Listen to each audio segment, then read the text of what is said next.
Hindi, si Jameson Blake tsaka si Barbie Fortesa. Ha? Iba na? Iba na? May variation? Iba na? Alawi? Nakausap mo di ba si Jameson Blake dyan? Ano ba ang totoo dyan? Parang siniship sila, no? Oo. Hindi nagkasama lang sila sa isang running ba yan? Sa Fun Run. Fun Run. Oo, ni Alden Richards, di ba? Oo, di ba? Kaya Diyos ko. Yun na nga, Mamaloy. Tinanong ko si Jameson Blake sa real score nila ni Barbie. At ang sabi ni Jameson ay naging close talaga sila ni Barbie sa maikling panahong nagkasama sila sa isang pelikula na malapit na raw ipalabas. Mabait daw si Barbie at very professional. At kung liligawan ba niya si Barbie? Ang sabi lang ni Jameson, I'm still trying to get to know her. Hehe. Huwag nang bigyan ng maliit ngayon. Eh, bagay daw eh.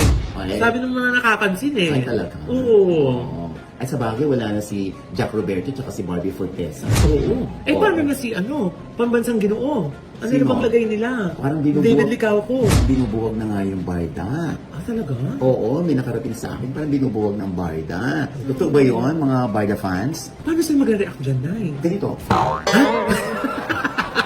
Hindi. Basta abangan natin kung anong latest dyan, ha?